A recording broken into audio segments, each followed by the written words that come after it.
있으니까 기대해 주시기 바랍니다. 감사합니다. 시간이 초과할 정도로 내용이 많고 또 분야가 전혀 다르지만 NGO들이 열심히 챙겨야 될 화두를 오늘 던졌습니다. 아까 부탁드린 것처럼 앞으로 이런 제목 또는 내용으로 우리들에게 도움을 줄 수 있는 강연 열어주시면 좋겠습니다 하는 것을 머리로 개별적으로 생각해 주시면 말고 최병환 회장님에게 제시해 주시면 순차적으로 함께 공부하면서 대한민국의 국민 또 사회의 주인 노릇을 똑바로 할 수 있는 NGO가 될 수 있도록 저도 열심히 돕겠다는 말씀을 올립니다. 이제 환경부가 조직이 커지는 게 중요한 게 아니고요. 저는 공무원으로 평생을 보내면서 마음속에 다짐한 게 있습니다. 공무원 사회는 정치적 중립이다.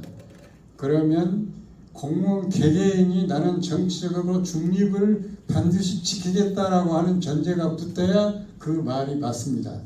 공무원이 나는 기회가 닿으면 정치를 통해서 나를 알리고 성장하고 발전해야 되겠다라고 하는 정치 지향을 가지면 나쁘게 말하면 해바라기로 바뀌는데 해바라기가 많이 모이면 해바라기 밭이 되고 해바라기 밭은 결국 정치가 행정을 좌우하는 것으로 가고 아주 원초적으로 단어를 만든 옛 번역인들의 뜻대로 정치를 행하는 것이 행정이 되어버리고 맙니다.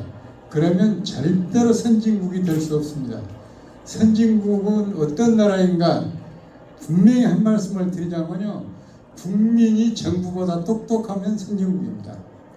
그래서 국민이 똑바른 사람을 선택해서 우리가 지금 필요로 한 것을 공급해 줄 수 있는 사람들을 우리 대표자 대의자로 뽑겠다라고 하는 신념을 가질 때 설령 뒤에서 옆구리를 찌르면서 당신이 나 도와주면 이번에 뺏지다라 라고 꼬드길 때 넘어가지 않고 또 누군가 와서 호주머니에다가 돈 몇 푼 집어넣어주면서 당신 알지? 앞으로 더 많이 도와줄게 라고 유혹할 때 넘어가지 않는 국민이 되었을 때 비로소 진짜 튼튼한 자유민주주의 국가가 될 수 있습니다. 저는 그래서 예전에 사무관 시절에 청춘 시절에요. 제가 이름만 보고 경실련 경제적인 실천연합 거기를 스스로 찾아갔습니다. 사무총장을 만나서 적은 월급 받고 애국심을 가지고 봉사해 줘서 감사합니다. 그렇게 하고 왔습니다. 그 당시에 그 박정희 대통령 시절인데 공무원이 그런 짓을 하면 미친 짓이라고 했을 겁니다. 근데 저는 분명히 그때부터 인생의 신념이 대한민국이 잘 되려고 하면 국민이 똑똑해야 된다. 똑똑한 것은 지식으로 만들어지는 게 아니고 지혜로 만들어진다. 지혜는 생각의 축적이 지혜를 가져오지 어느 날 갑자기 오지 않는다. 그래서 오늘 AI 시간을 우리가 많이 썼기 때문에 제가 한 말씀을 빠뜨린 게 있는데 이 시간에도 적용이 됩니다. 무슨 얘기냐? AI가 제대로 발전하려면요. 생각하는 국민이 많아야 되고 생각하는 국민이 많으려고 하면 책 읽는 국민이 많아야 됩니다. 그런데 사람들은 거꾸로 생각합니다. 이게 우리에게 위기로 다가올지도 모릅니다. AI를 쓰면 최고로 편리합니다. 질문만 던지면 어떤 것이라도 사람이 여러 시간 걸릴 질문을 불과 2, 3분 만에 답변해 줍니다. 교양을 엄청 넓혀줍니다. 그림을 물어보면 그림을 그려주고 음악을 물어보면 음악을 작곡도 해줍니다. 그러면 AI가 우리들에게 편리하다는 것을 안 대한민국 국민이 AI를 그렇게 활용하는 데서 그친다면 문제는 우리의 머리가 되어야 한다는 것을 망각할 수 있습니다.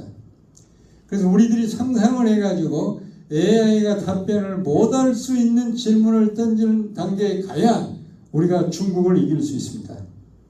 굉장히 중요한 얘기를 지금 드리고 있는 겁니다. 앞으로요, 공장이나 기업을 경영하시는 분들 입장에서 생각해 보세요. AI를 쓰게 되면 굉장히 속도가 빠릅니다. 전문가가 평가했습니다. 이 말씀 기억해 주셔도 됩니다. 뭔가 10배가 빠르고 100배가 정교하고 사람보다 더 잘 만든다 그 말입니다. 1000배가 성장한다. 그러면 어느 기업인, 어느 공장주, 어느 공장장이 AI를 안 쓰겠습니까? 그렇게 될 거를 전문가들은 확신하고 있습니다. 그러면 그렇게 좋은 AI를 가지고 기업이 발전하면 기업이 돈을 벌어서 누구를 위해서 써야 되겠습니까? 사람을 위해서 써야 될 거 아닙니까? 그때 찾는 것은 기업이 찾고 온 세계적으로 기업을 통해서 찾는 것은 두 가지입니다. 그렇게 AI를 최대한 활용해 줄 수 있는 천재형 직원을 찾거나 아니면 AI로 번 돈을 내가 주면 진정으로 감사하고 그 기업을 돕겠다고 나서는 소비자 고객일 겁니다. 근데 그러려면 둘 다 기업인이 신이 나야 하는 일입니다. 기업을 신나게 해주는 나라가 결국은 게임에서 이길 겁니다. 잘 새겨들으시기를 바랍니다. 우리 한국 사회가 반도 국가이기 때문에 내륙 세력이 흥할 때는 내륙 쪽에 붙어야 힘을 펴고 자기를 과시하고, 해양 세력, 지금 미국과 일본은 우리에게 해양 세력입니다. 해양 세력이 승할 때는 해양 세력에 붙어야 붙은 사람이 승리의 쾌감을 느끼고 세를 과시합니다. 그러다 보니까 반도 국가가 세계적으로 공통적으로 갖고 있는 품성적 특성이 있습니다. 기회주의가 굉장히 발달합니다. 판이 거의 결정될 때까지 양쪽에 yes 하다가 막판에 표를 던질 때 이기는 쪽으로 갑니다. 옳고 그러면 뒤로 쳐집니다. 대한민국의 여기는 거기에 있고 희망도 거기에 있습니다. 옳은 국민이 많아지면 희망이 커지는 것이고, 교활한 국민이 많아지면 우려가 커지는 겁니다.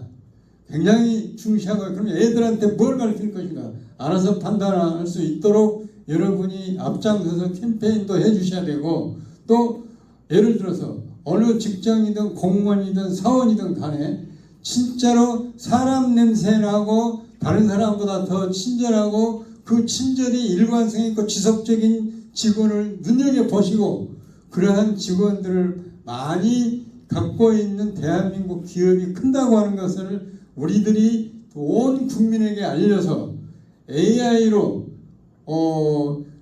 효율성, 생산성은 높일 수 있지만 결국 저는 AI의 최종 승자는 사람 냄새 나는 나라를 만드는 지혜라고 생각합니다.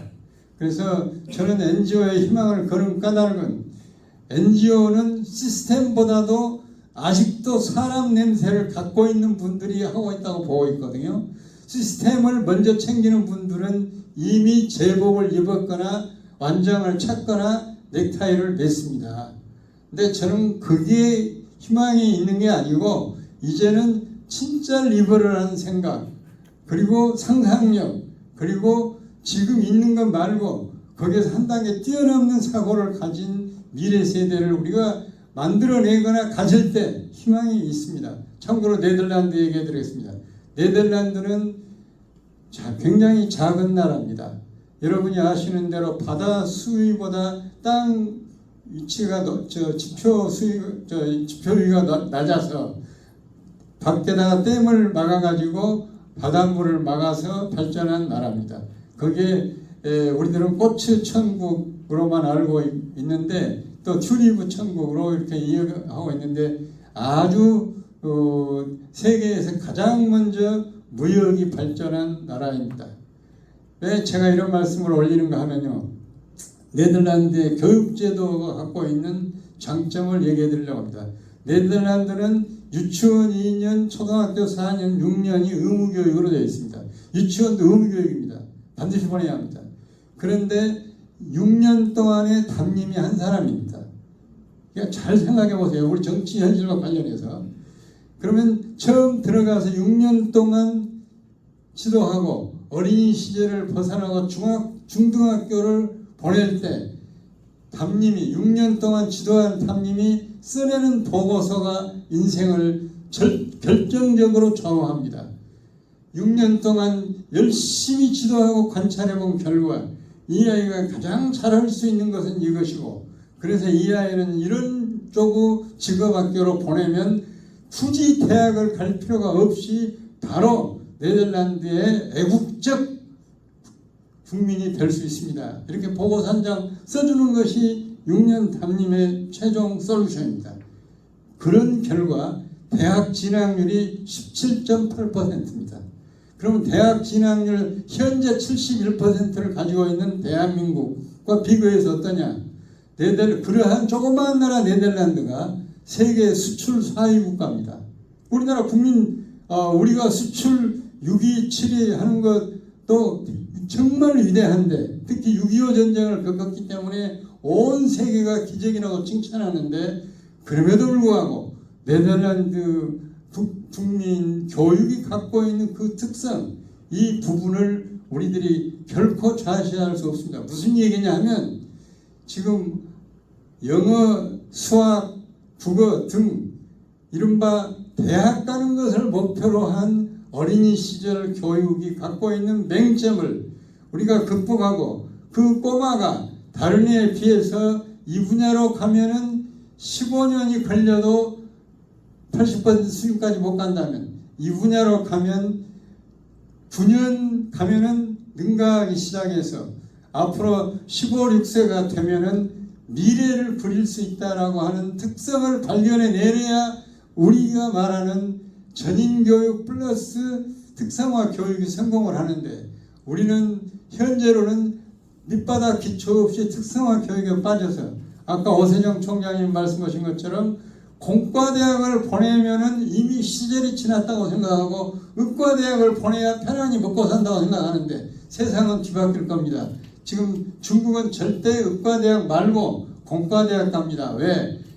중국에서는 지금 나온 말이 그랬습니다. 한 사람이 적어도 100만 명을 먹여 살리는 것이 공과대학 가는 길이다.